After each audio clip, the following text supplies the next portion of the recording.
시청자 여러분 안녕하십니까? 지방자치 중점 소식을 전하고 더 나은 지방자치의 방향성을 제시하는 지방자치 1번지입니다. FTA 협정 이행에 따른 급격한 수입 증가로 우리 농가의 피해가 적지 않은데요. 이에 따라 각 지자체에서는 피해 보전 직불제와 폐업 지원금 신청 접수를 받고 있습니다. 올해는 4개의 품목이 해당 대상이라고 하는데요. 김순균 기자가 김제시를 취재했습니다. FTA 체결 이후 농민들의 한숨이 깊어지고 있습니다. 포도나 블루베리를 주로 재배하는 전라북도 김제 지역 농민들은 중국과 및 미국과 체결한 FTA 제도가 본격 시행되면서 몰려드는 수입 농산물에 망연자실한 심정입니다.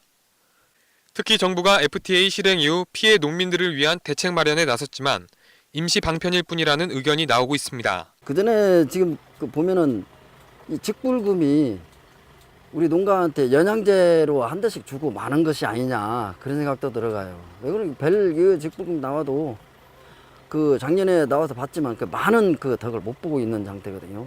정부에서 제공하는 피해 보전 직불제는 FTA 협정 이행에 따른 급격한 수입 증가로 국산물 가격이 일정 수준 이하로 하락할 경우 가격의 일정 부분을 지원해주는 제도입니다. 범정부 국가에서도 그런 역할들을 충실히 해 나가야 되는데 가장 무엇보다 중요한 것은 현실이 반영돼야 되거든요. 그렇기 때문에 우리 어떻게 보면 이 범정부의 가장 밑바닥에 있는 우리 읍면동사무소에서 생생한 농민들의 의견을 들어가지고 수렴을 해서 정부의 적극적인 반영이 필요하다고 봅니다. 그런 것들을 앞으로도 꾸준히 이 방법을 모색해서 그렇게 건의도 할 것이고 앞으로 그런 부분에 대해서 세심 있게 추진해 나가겠습니다. 정작 이번 제도를 시행하고 있는 행정 관계자들도 보상 제도의 한계를 사실상 인정하고 있어 보다 근원적이고 장기적인 대책이 필요한 상황입니다. K랜 김승균입니다. 지난 2일 전라북도 전주에서는 전북 중견기업 간담회가 열렸습니다. 이 자리에서 전북지방중기청은 전북 경제를 견인할 중견기업을 밀착 육성하고 지원하기 위해 현장의 소리에 귀 기울였습니다. 유희광 기자의 보도입니다. 전라북도 중견기업들의 경쟁력을 높이고자 정부 합동 전북지역 중견기업 간담회가 2일 전주 루인호텔에서 열렸습니다. 간담회에는 정원탁 전북중기청장을 비롯한 정부, 금융, 유관기관 등 관계자 40여 명이 참여해 수출 카라반, 중견기업 수당관제 등 중견기업 밀착 육성 방향을 안내하고 지원 정책을 소개하는 시간을 가졌습니다. 이번 간담회는 최근 의결된 중견기업법 개정안과 관련해 전북 경제를 견인할 수 있는 경쟁력을 갖춘 중견기업 육성을 위해 현장의 목소리를 듣고 이를 반영하여 정책 방향을 공유하기 위해 마련됐습니다. 최근 국내 경기가 좋지 않는 상황에서 수출이 하락하고 있어서 올해를 이제 수출 원년으로 삼고 전라북도의 수출 지원기관들이 협업을 통해서 이제 집중적으로 지원을 하고 있습니다. 특히 그 수출 규모가 큰 중견기업을 대상으로 수출에 관련한 걸림돌이 없는지 현장의 목소리를 듣기 위해서 오늘 중견기업의 간담회를 개최하였고, 또한 우리 지역의 중견기업들이 전북 지역 중소기업들의 성장의 이제 길잡이가 돼서 성장을 통한 전북 지역의 경제 발전에 중추적인 역할을 할 수 있도록 적극 지원하도록 하겠습니다. 또 지역 내 정부기관과 금융기관 및 유관기관들의 협업을 통한 중견기업별 1:1 맞춤형 통합지원체계 구축과 함께 중견기업의 해외 진출 판로 확대를 통한 경제성장 및 보다 나은 일자리 창출을 위한 관련 규제 혁파와 성장 단계별 애로를 해소하기 위해 진행됐습니다.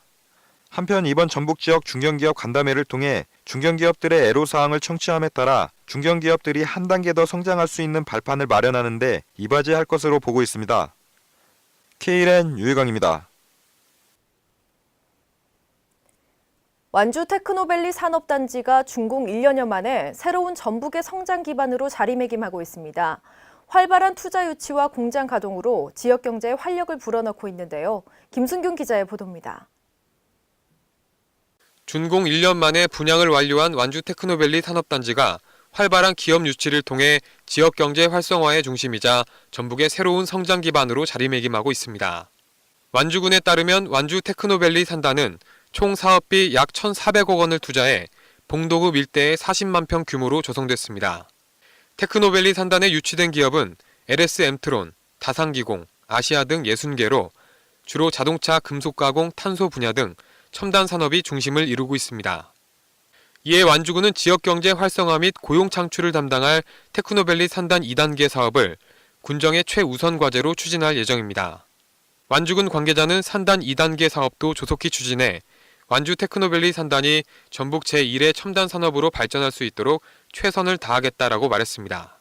K랜 김승균입니다. 전라북도 장수군이 승마를 대중화시키기 위한 노력으로 학생 승마 체험 교실을 운영하고 있는데요. 지원 프로그램을 통해 부담 없이 즐길 수 있고 학생들의 체력 증진에도 도움이 돼 큰 호응을 얻고 있습니다. 김성지 기자의 보도입니다. 전라북도 장수군이 관내 초중고등학생 280여 명을 대상으로 승마 체험 교실을 운영해 호응을 얻고 있습니다. 이번 승마 체험 교실은 오는 11월까지 어린이 승마 체험, 학생 승마, 사회 공익 승마 체험으로 나뉘어 장수 승마 체험장과 장수 승마장, 나봄 리조트 승마장에서 각각 진행됩니다. 장수군은 올해부터 관내 초중고등학교 재학생 중 자부담이 어려운 기초생활수급자, 차상위 계층 학생, 다문화 가정의 학생, 장애 학생 중 10명을 선발해 사회 공익 승마 체험 교실을 무료로 운영할 예정입니다. K랜 김성지입니다. 국내 거주하는 외국인이 행정 민원 업무를 볼 때 소통의 어려움 등으로 불편을 겪는 사례가 많습니다. 이 같은 불편을 최소화하는 외국인 행정 서비스로 좋은 평을 받고 있는 지자체가 있는데요. 전라북도 전주시의 외국인 행정 서비스를 김순균 기자가 취재했습니다. 전라북도 전주시에서 외국인을 위한 행정 업무 편의 지원이 큰 호응을 얻고 있습니다. 전주시는 관내 거주 외국인 인원의 민원 처리 접근성 향상을 위해 지난 27일부터 민원 서식 해석본을 제공하고 공공기관에서 활용하고 있습니다. 이전에는 결혼 이민자들이나 외국인 인원들이 민원 업무를 통해 통역을 대동하거나 소통에 어려움이 많아 업무가 지연되는 경우가 많았지만 이번 민원 해석본을 통해 불편한 점이 개선되었다는 입장입니다. 이 서비스를 시행해 보니까 반응이 아주 좋고 원활하게 통역이 되어서 외국분들의 호응이 좋습니다. 민원 서식 해석본은 혼인신고 및 출생신고 등 주로 실생활에 밀접한 서식들이 번역되어 있고 그에 따른 다양한 유의사항도 함께 구성되어 있습니다. 외국인들이 우리 민원 떼러 우리 창구에 오시면 아주 편리하게 이렇게 떼고 있고요. 저희가 지난 27일부터 이렇게 시행해 본 결과 이거 너무 좋다. 반응이 아주 좋습니다. 그래서 앞으로 더 확대해 나갈 계획입니다. 전주 민원실 관계자는 앞으로도 다양한 분야에 이러한 서비스를 확대 제공해 외국인 인원의 불편을 해소한다는 방침입니다. K랜 김승균입니다. 전라북도 군산시가 대학생 학자금의 대출 이자를 전액 지원하고 나섰습니다.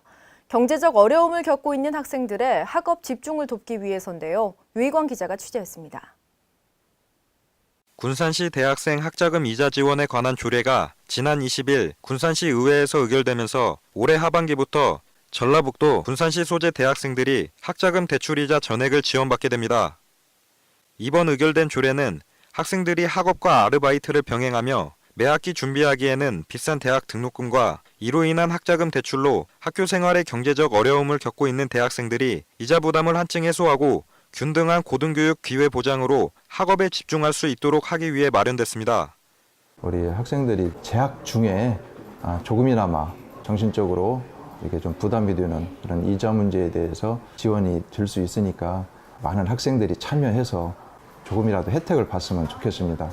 학자금 대출이자 전액 지원 대상자는 신청 기준일 주민등록이 군산시로 등록되어 있고 한국장학재단에서 학자금 대출을 받은 대학생으로 이자 지원은 휴학기간 최대 6학기를 포함한 대학 재학 기간 동안 이루어지게 됩니다.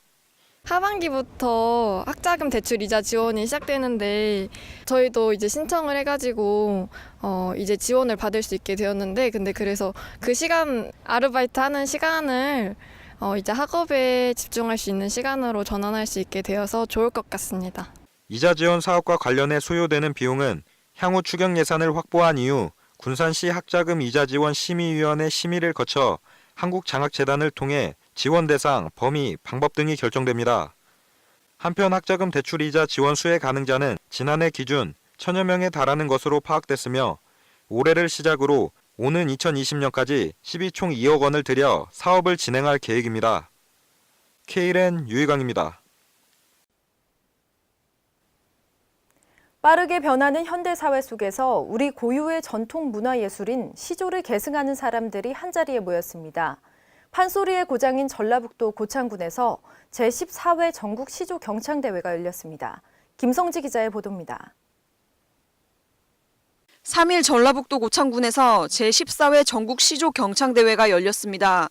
이번 대회는 우리 민족의 전통 문화인 시조창의 우수성과 아름다움을 알리고 이를 계승할 인재를 찾기 위해 개최됐습니다. 대회는 대한시조협회 고창지회 주최, 문화체육관광부, 전라북도 고창군 후원으로 고창신협에서 개최됐으며 관계자 및 참가자 200여 명이 참석해 성황을 이뤘습니다. 김상호 부군수는 이번 대회를 통해 많은 사람들이 시조창에 관심을 갖고 우리 문화의 우수성을 전승 발전시켜 나가는 계기가 되기를 바란다고 말했습니다. K랜 김성지입니다.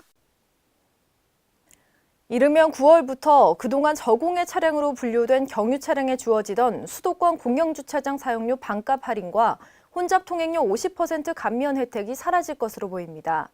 다만 정부는 이미 경유차를 구입한 운전자들에게는 이를 소급 적용하지 않고 개정 이후 구매하는 운전자들에게 적용하기로 했습니다. 충남 금산의 한 화학 공장에서 인체에 치명적인 불산 유출 사고가 발생해 주민들이 긴급 대피하고 병원 치료를 받았습니다. 이 공장에서만 같은 사고가 3년 사이 4차례나 반복돼 주민들이 강력 반발하고 있습니다.